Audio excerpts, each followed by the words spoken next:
নমস্কাৰ, চাই আছে অসম টাইম। অসমত থকা মণিপুৰৰ শৰণাৰ্থীক সাক্ষাৎ কৰিলে ৰাহুল গান্ধীয়ে। শিলচৰৰ কুম্ভীৰগ্ৰাম বিমানবন্দৰত অৱতৰণ কৰি বিৰোধী নেতা ৰাহুল গান্ধীয়ে সোমবাৰে মণিপুৰলৈ ৰাওনা হয়।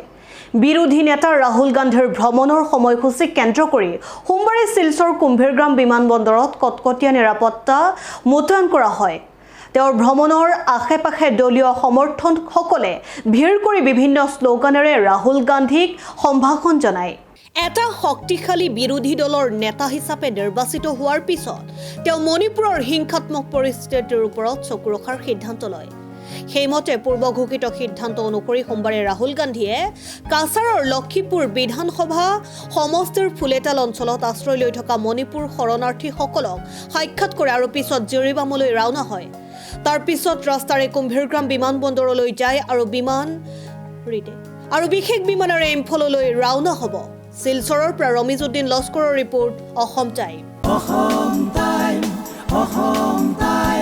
ৰাইজৰ কণ্ঠ অসম টাইম।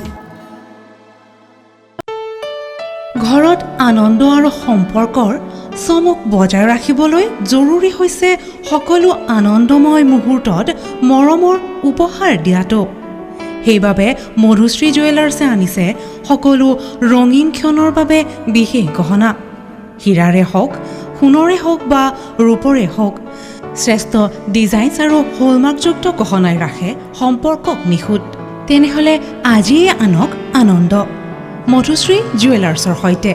যোগাযোগ কৰক 7002800341 নাইবা ভিজিট কৰক LNB ৰোড, নলবাৰী, অসম।